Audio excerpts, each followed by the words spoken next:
भविष्य निधि संगठन की ओर हमारे कर्मचारियों का रुझान बहुत तेजी से बढ़ रहा है,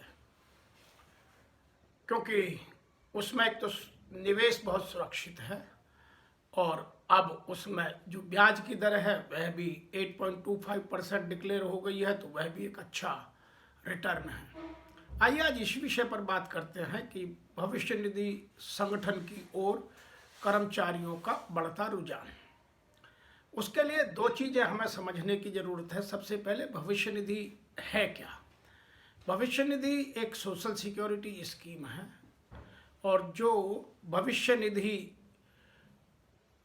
एक्ट है, जिसको employ provident fund and miscellaneous provisions act 1952 के तहत जिसके प्रावधान हैं, और उसमें दो और अच्छी स्कीमें जुड़ी हुई हैं। एक है एम्प्लॉय पेंशन स्कीम 1971 और दूसरी बाद में जुड़ी उसमें एम्प्लॉय डिपॉजिट लिंक स्कीम 1976।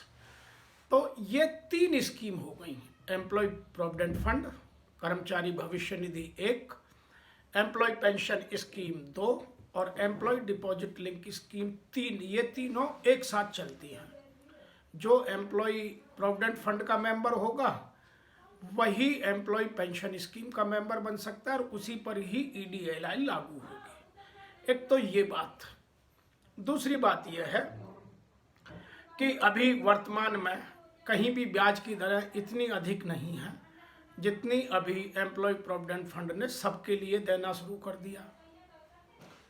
तीसरी इससे भी जो इम्पोर्टेंट बात है वह यह है कि एम्प्लॉय प्रोविडेंट फंड में मिलने वाला ब्याज EEE के तहत इनकम टैक्स में छूट पर है।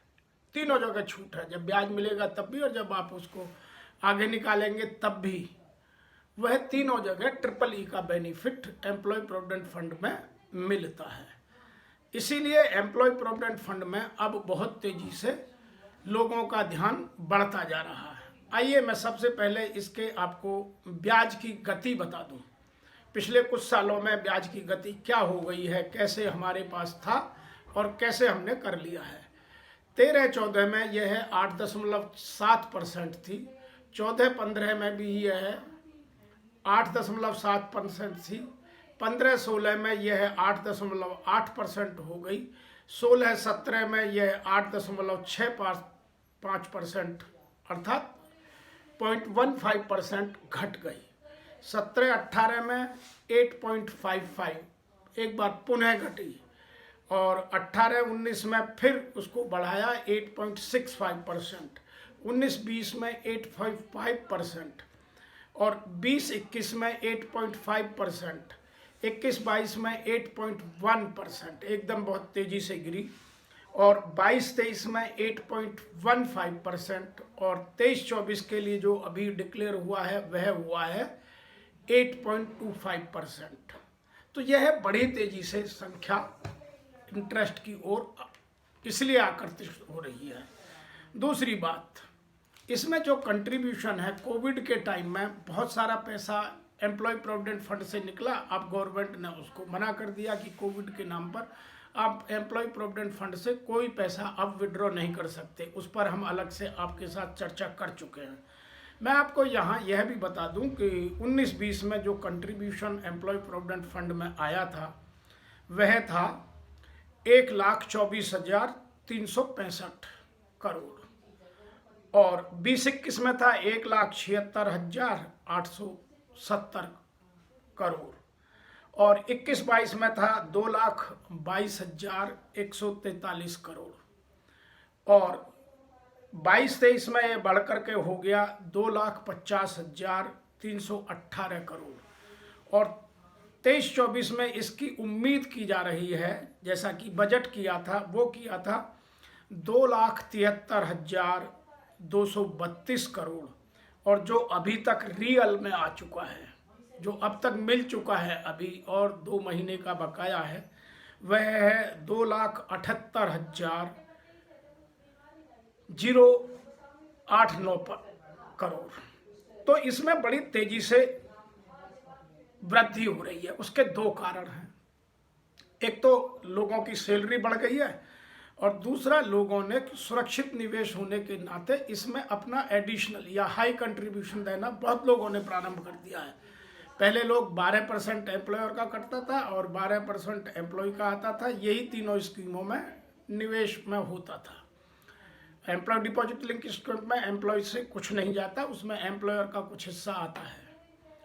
तो अब इसमें लोगों को, क्योंकि रेट ऑफ इंटरेस्ट बैंक से ज़्यादा है, पूर्णतः सुरक्षित है, ट्रिपल ई का बेनिफिट है, कहीं जाना नहीं है, तो लोगों ने अपना एडिशनल कंट्रीब्यूशन बहुत बढ़ा दिया है।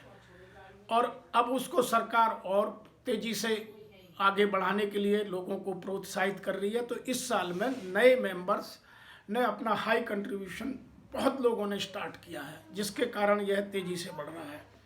और मैं यदि आपको यह भी बताऊं कि प्रोविडेंट फंड में कितने नए सब्सक्राइबर्स या अपने एम्प्लॉय ऐड हो रहे हैं, तो वो आता है 2021 में 7.7 मिलियन नए ऐड हुए और 21-22 में 12.2 मिलियन और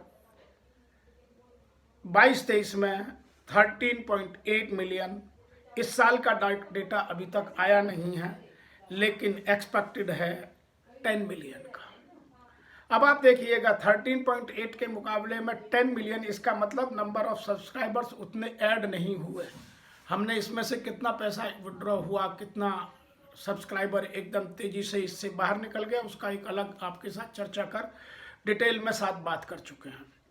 मैं यहाँ एक बात और भी सबको बता दूं कि जो भविष्य निधि का कंट्रीब्यूशन 24-25 के लिए एक्सपेक्टेड है वो 2,30,751 करोड़ है। उसका एक कारण है, क्योंकि लोगों की बहुत तेजी से इसमें रुचि बढ़ रही है। एम्प्लॉय प्रोविडेंट फंड के साथ जो उसकी दूसरी पेंशन स्कीम है, उसमें 65,335 एक्सपेक्टेड है और EDLI में 3,589 करोड़ का इन्वेस्टमेंट एक्सपेक्टेड है। तो इसमें बहुत तेजी से पैसा आ रहा है और यह स्कीम अब लोगों में बहुत पॉपुलर, बहुत प्रसिद्धि पा रही है। उसके 2-3 चीज़ें यहाँ समझने की और आवश्यकता है। सबसे पहले, एम्प्लॉय भविष्य निधि से अब लोन लेना आसान हो गया है।